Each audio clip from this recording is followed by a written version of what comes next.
नमस्ते। और आप सब कैसे हैं? बहुत अच्छे होंगे आप लोग। आप लोग को कुछ बताना था कि मेरे को बहुत पहले से ही एक बहुत अच्छा लगता था कि मैं महिलाओं के लिए कुछ करूं और महिलाओं के लिए करती रहूं। और जो भी महिलाएं बहुत परेशान रहती हैं बेचारी, जो मैं कभी कर नहीं पाई, वो मुझे बहुत शौक़ था करने का। शुरू से कम 10-15 साल से मुझे शौक़ था। जब से मैं समझदार हुई हूँ, मैं तब से मैंने देखा है कि हाँ, यहाँ पर औरतों को उतना हक नहीं दिया जाता है। कोई भी बेचारी गरीब जो महिलाएं होती हैं उनको हक नहीं मिलता है। कभी कोई चीज़ का हो या किसी की सास मारती हो या फिर कुछ आदमी उनका प्रताड़ित करता हो या फिर कोई भी कोई चीज़ भी करे तो उसकी कभी कोई मदद नहीं करता, क्योंकि वो लोग गरीब रहते हैं। गरीबों की आजकल कहाँ कोई चलता है। सब इंसान पैसे के पीछे सब ढक जाता है, लेकिन हर गरीब महिलाएं, बच्चे, ये सब बहुत ही होते हैं। तो जब मैं देखती हूँ कि छोटे छोटे जो बच्चे हैं, वो गरीब बच्चे पढ़ नहीं पा रहे हैं, क्योंकि बच्चों को आप देखिए, गांव के बच्चे ज़्यादा गाली गलौज ही में रहते हैं, क्योंकि उनको कोई शिक्षा देने वाला नहीं होता है। और मैं 2-3 दफ़े गांव में गई हूँ एक सर्वे टाइप का करने, देखा मैंने, क्योंकि मुझे शुरू से शौक़ था।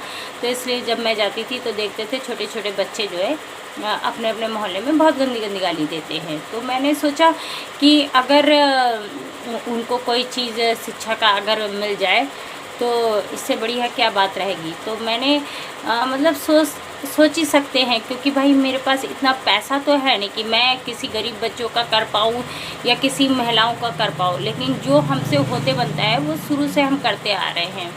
कोरोना के टाइम में भी मैंने बहुत किया। अगर मेरे पास भी खाने को नहीं होता था, लेकिन हाँ, गरीबों की दिक्कत देख करके, जिन महिलाओं के पास खाना नहीं होता था, उनके पास 3-4 बच्चे हैं लेकिन वो कर नहीं सकते हैं, तो दिया करते थे। लेकिन ये सब बातें कहने वाली नहीं होती है।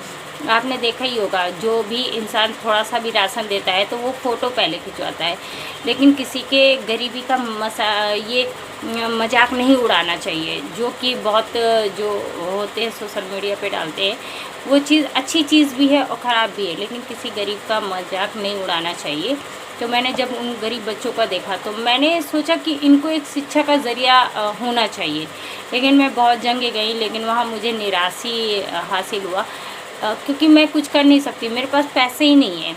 अगर भाई 500 रुपये की बात होती तो मैं कुछ कर लेती, लेकिन गरीब बच्चों को पढ़ाने के लिए अच्छा खासा कोई चीज़ बैठने की होनी चाहिए। ज़मीन में मानिए बैठा ले, लेकिन कोई स्थान ऐसा होना चाहिए जो कि मैं वहाँ पर बैठा के पढ़ा सकूँ, या किसी भी महिला से कह सके, किसी भी लड़की से कह सके कि 1 घंटे छोटे बच्चों को पढ़ा दो। तो वो चीज़ मुझे मिला नहीं। मैंने बहुत जगह ट्राई भी किया, सब लोगों से बात भी करा, लेकिन नहीं हो पाया। फिर महिलाओं के लिए भी मैं कुछ नहीं कर सकती। भाई ज़्यादा से ज़्यादा हम जितना भी हो सकता है मैं उनके लिए करती हूँ, लेकिन पिछड़ते इसलिए है क्योंकि हर इंसान पैसे में जाके रह जाता है और गरीब महिलाओं के पास इतना पैसा नहीं होता है। इसलिए मेरे को एक ये रास्ता आया कि मैं सभासदी लड़ूं। और क्योंकि वैल्यू तभी होती है जब आप कोई पदवी पे होते हैं, जब आपको अच्छी पदवी मिलती है तो ही आप कोई मुकाम हासिल कर सकते हैं। अगर हमें लगता है कि ये लेवल हमारे लिए बहुत अच्छा है, तो उस लेवल को पहुंचने के लिए ताकत भी चाहिए, हिम्मत भी चाहिए, पैसा भी चाहिए। लेकिन आपको तीनों चीज़ हासिल करने के लिए आपके पास बहुत अच्छा दिमाग होना चाहिए, बहुत अच्छे हौसले होने चाहिए, जो कि मेरे पास है हौसला। और मैं आखिरी तक के लड़ती रहूँगी सभासदी के लिए। अगर मुझे नहीं टिकट मिला तब भी कोई बात नहीं है, मैं गरीबों के लिए, हक के लिए तो ज़िंदगी भर लड़ती रहूँगी। मिले ना मिले ये तो ऊपर वाले के हाथ में है, लेकिन मैं गरीबों के लिए कुछ करना चाहती थी। अगर मुझे सभासदी नहीं टिकट मिला तो एक अंदर से निराशा ज़रूर रहेगी कि मुझे मिला नहीं, क्योंकि मैं किसी के हक़ के लिए लड़ रही हूँ।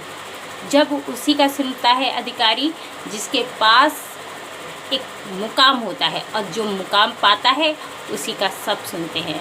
और मैंने ये हौसला, मैंने ये उससे ताकत मैंने आप लोग से जुटाई है कि महिलाओं को कभी भी बिगाड़ना नहीं चाहिए। लेकिन कुछ लोग हैं जो महिलाओं को, जो 50 साल पहले महिलाओं को पैर की जूती समझते थे, वो आज भी महिलाओं को पैर की जूती समझते हैं। लेकिन कभी भी पैर की जूती जब सर पे पड़ती है तो वो बस्ती बड़ी तेज़ है, ये आप लोग ने सुना होगा। इसलिए कभी भी औरतों को कमज़ोर नहीं समझना चाहिए, क्योंकि औरतें बहुत महाशक्ति का रूप होती हैं। जिस दिन महाशक्ति की समझ लीजिए नेत्र खुल जाता है तो वो कभी भी फेल नहीं होता है। और मैं चाहूँगी कि उस चीज़ को हिम्मत मेरे के अंदर है और मैं आखिरी दम तक के सभासदी के लिए लड़ती रहूँगी।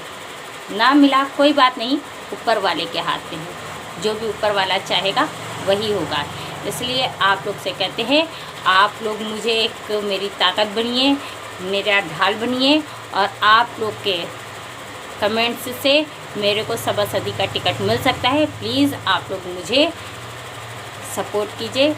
मैं लड़ना चाहती हूँ, मुझे कुछ करना है, गरीबों के लिए करना है। इसलिए मैं आप लोग से रिक्वेस्ट करके कहती हूँ, प्लीज़ मेरे ये ऊपर तक के पहुँचाइए कि मुझे टिकट ज़रूर मिले। नमस्ते, राम राम। आप लोग का इंतज़ार रहेगा कि हाँ, आप लोग मुझे सपोर्ट करें।